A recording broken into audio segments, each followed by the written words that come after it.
The Samsung Galaxy S4 was released in 2013 and at that time was a flagship Android phone. It's now 2018. Is it any good? Well, hang around and I'll tell you what I think about owning this phone in 2018.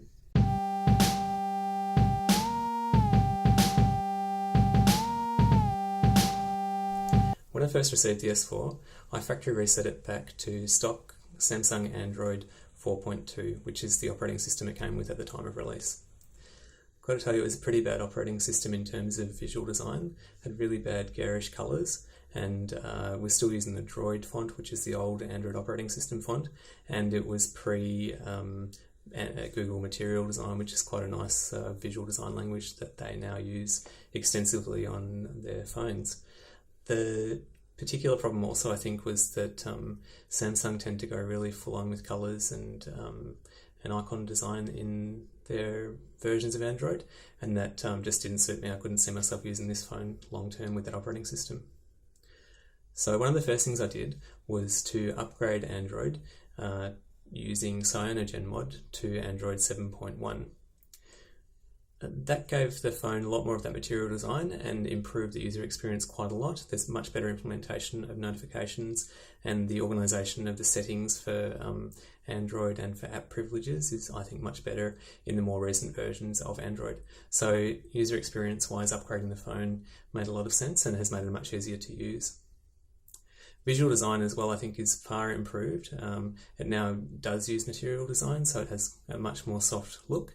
And also, Cyanogenmod doesn't use the Samsung styling of things and gives the user more control over things, so you can actually install your own icon packs. You can pretty much modify the phone look to be however you like using Cyanogenmod. Personally, I just want to look more like standard Android Nougat 7.1, and I was able to achieve that reasonably easily.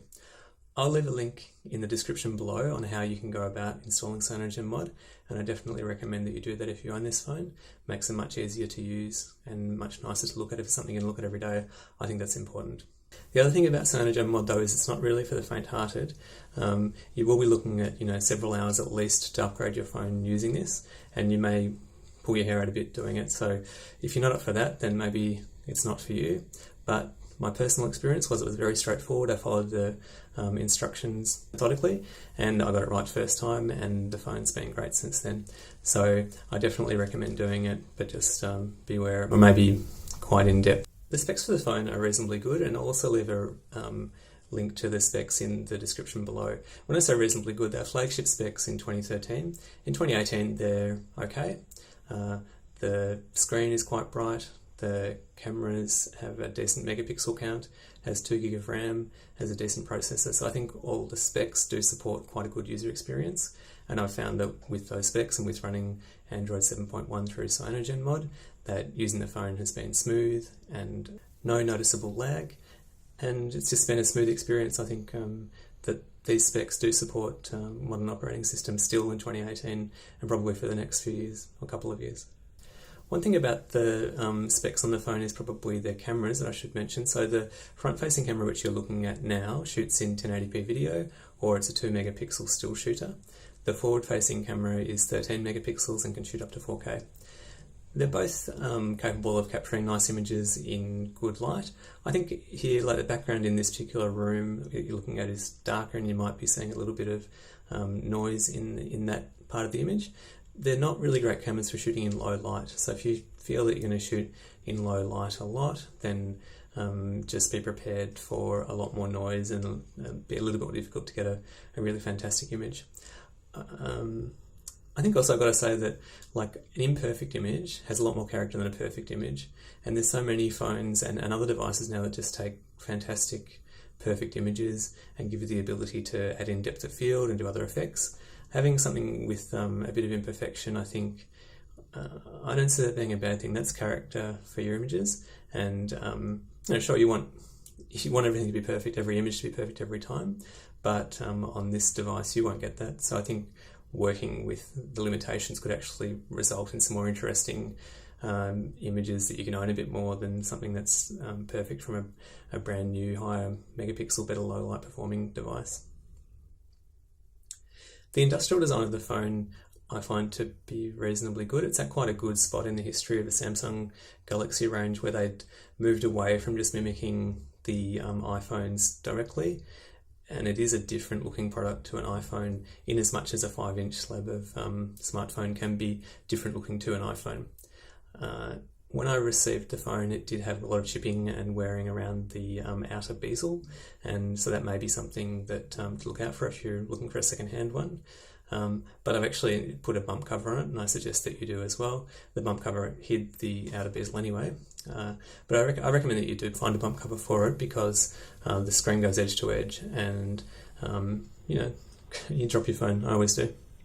So would you want to keep this phone if you owned it now?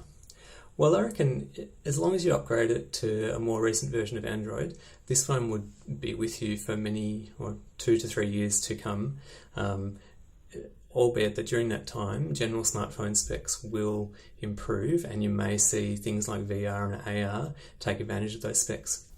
But that's not something I think that most people are going to be doing in the next few years. People are going to continue to be using their phones for email, Facebook, Instagram, Googling things, surfing, looking up websites, making phone calls, of course, and sending text messages and doing instant messaging apps.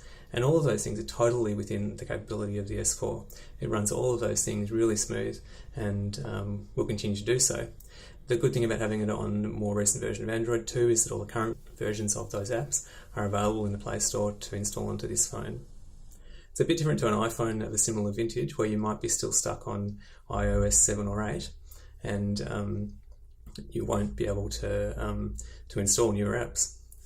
With this phone, you've got the advantage of bringing it up to a current operating system and then being able to install and use new apps. Would you want to buy this phone? Look, if you're in the market for a cheap phone, or if you're thinking that you're no longer the type of person who wants to spend $1,000 plus on your new phone, and you're a little bit techie or creative, then I think this is an excellent choice. You can pick it up secondhand on Gumtree for between $50 and $150, and the examples that I've seen at that price are in really good condition, and you'll be getting a really fantastic phone at that price point. I think it's a really solid alternative to upgrading to a newer Galaxy or perhaps even an Apple phone if you look really carefully at what you actually do with your phone, and if, like me and like most people, you're not playing full-on intense games on your phone and not planning to do a lot of AR and VR on your phone, then I think you could do a lot worse with your money. And I think even if you bought a new phone with similar specs, you'd still be up for a few $100s, and that would have the same sort of limitations if, and it's a big if AR and VR came into sort of significant mainstream use over the next 2 to 3 years. So there you have it. That's what I think about using the S4 in 2018. Is it good? Yes, I think it is good. Is it perfect? No, camera's not so good, operating system's terrible, but I think both of those things can be overcome, and this phone could be a very inexpensive and reasonably fun way to own a phone for the next few years.